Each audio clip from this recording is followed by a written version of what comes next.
Good morning po sa ating lahat. Ayun, bigla nga pala ako niyaya dyan ng dalawang pinsan.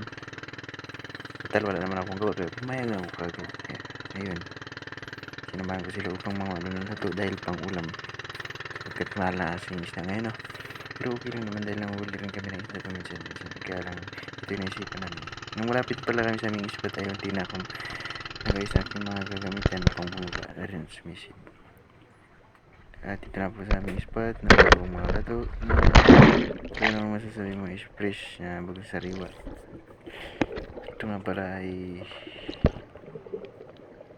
mababaw lamang, mayroon 3 di ba ang lalim.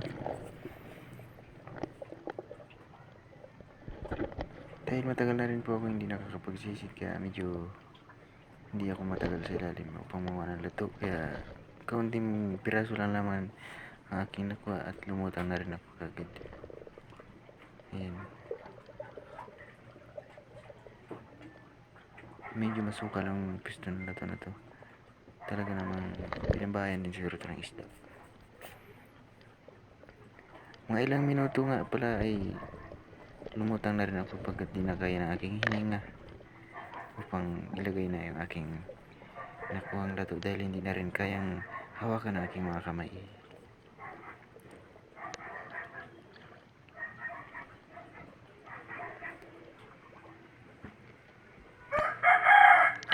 Ayun nga po, at ilalagay na rin sa ating bangka at kinuha nga pala na ating siya kasamahan.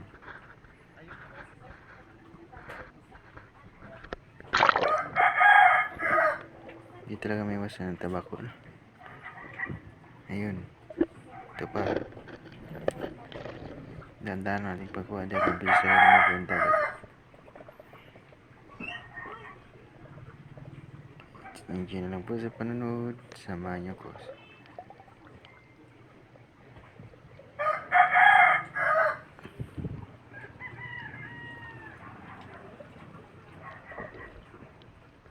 Hirap talaga ng unang taga-camera, pero okay lang.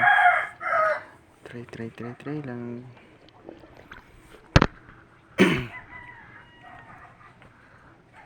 Medyo malabo nga pala yung tagat dyan dahil paralim po. At saka medyo mabilis yung agos. Ngayon nagtuturo daw, doon daw banda ay maraming lato sa pisto na yun. Pinalik-balikan niya talaga, hindi natin ikilang tapos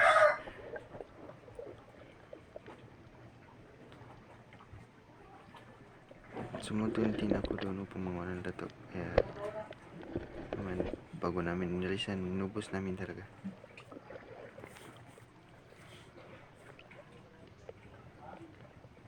Tumba-tumba yung lusay, sobrang lakas na agos na nagbiging dahilan upang maglabo.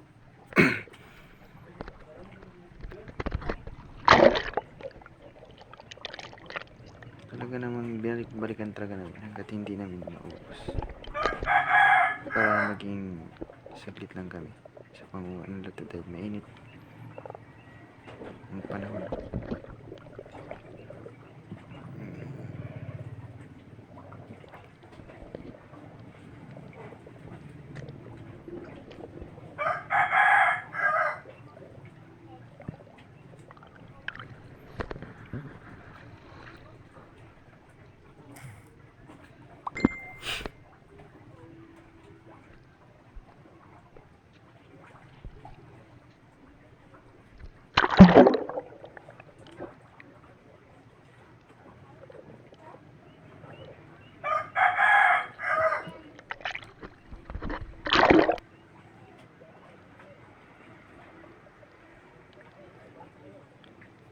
At naisipan ko rin palang pumunta dyan sa malalim na parte ng dagat upang libangin yung aking sarili sa pagsisid.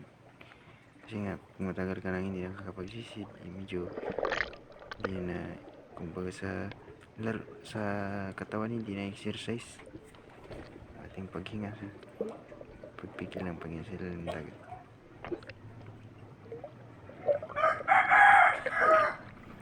Kung sa makina pa, hindi na-breaking, kaya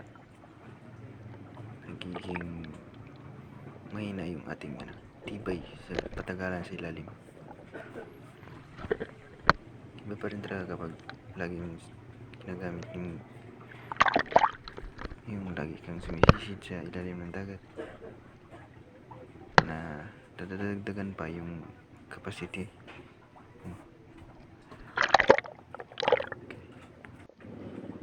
Tuloy natin. Ayan yung dalawa Talagang hindi nila tigilan hanggat di nauubos. Eh ako dyan patingin-tingin lang ako kasi ang bibilis nilang kumuha. Talagang wala silang tinitira. Meron din namang natitira, pero talagang pag nahawakan, sama na yan. Pati dam, joke lang.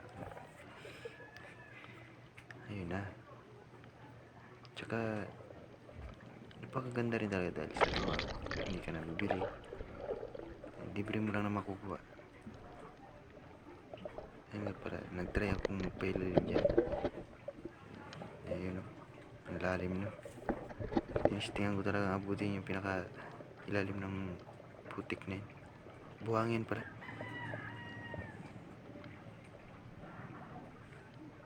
Sarap talaga kapag matagal ka sa ilalim, na-enjoy mo yung pagtingin-tingin mo sa mga paligid-paligid ng ilalim ng dagat. Lalong lalo na kung namamana ka ng isda sa gabi. Talaga namang yung tibay mo is mapapakinabangan dahil matagal ka sa ilalim. Marami kang matitignan ilalim ng bato kung saan tumutulog yung mga isda. Di ko alam kung ilang minuto yan. Wala yata 1 minute.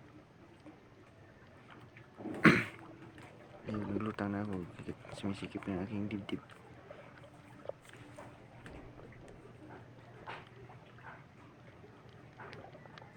Medyo may kalabuan talaga ang dagat na.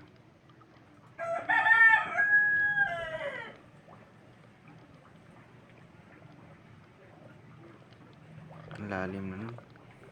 Ibang kulay na yung blue na talaga.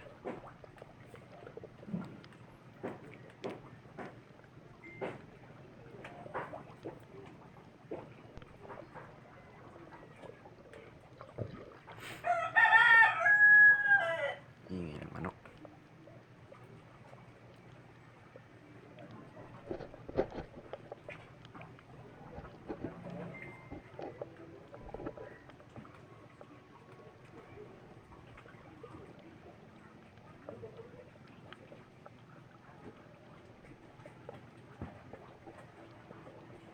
Yan nga pala.